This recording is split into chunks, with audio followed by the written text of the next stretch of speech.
à tous et bienvenue dans ce nouvel épisode de Tableau pour les débutants.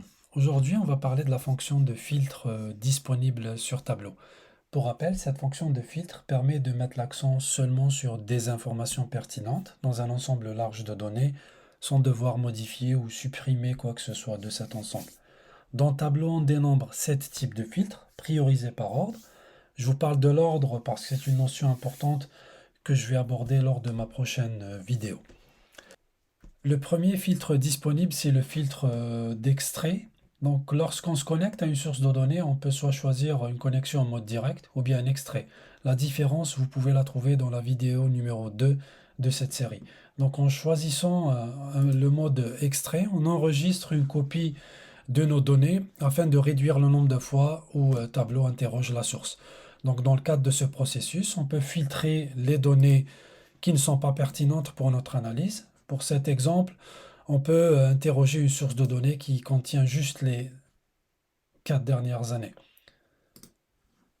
Donc on peut décider de garder juste les 2 dernières pour notre analyse. Donc ce type de filtre est idéal pour ce genre de requête. Juste à côté, ici à droite, on trouve le deuxième filtre, c'est le filtre de source de données. Donc ce filtre permet de réduire ou restreindre la quantité de données introduites dans le tableau que l'utilisateur peut voir, avec certains de ses droits d'accès bien sûr. Donc sans ce filtre, l'utilisateur peut afficher pratiquement toutes les données sous-jacentes d'une source, même les plus sensibles. Donc il est très intéressant de l'utiliser côté sécurité.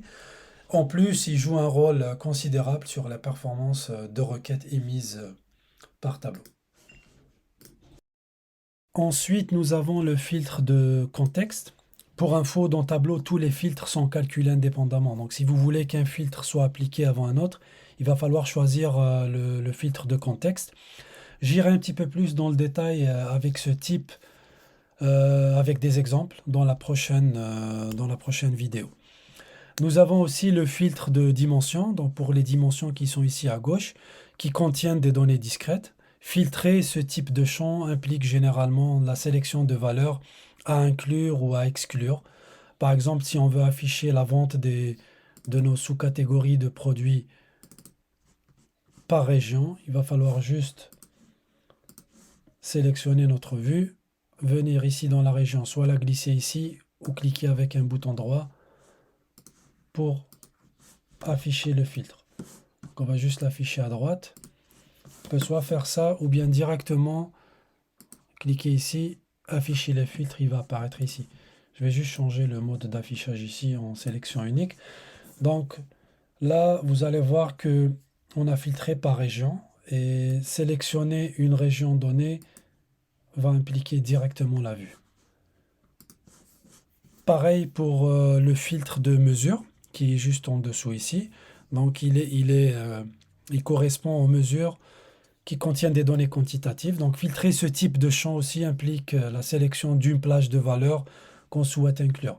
Donc si on veut juste afficher ici et filtrer avec les ventes qui dépassent les 40 000 euros, il suffit juste de cliquer ici, filtre, et on choisit la plage qu'on veut déterminer. Donc là, tout ce qui dépasse les 40 000 va s'afficher, le reste va s'exclure de notre vue. On peut juste l'afficher ici à droite en cliquant ici, afficher le filtre et là il va apparaître et on peut modifier notre plage comme on veut.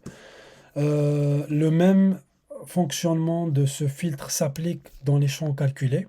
Donc quand on va créer les champs calculés comme je vous ai montré dans la vidéo, je pense la vidéo numéro 3, il y a des champs calculés qui vont apparaître ici avec les mesures. Donc le même fonctionnement des filtres s'applique à ces champs calculés. On a aussi le filtre de date qui va permettre de filtrer les données par plage de date ou par date relative ou par date exacte.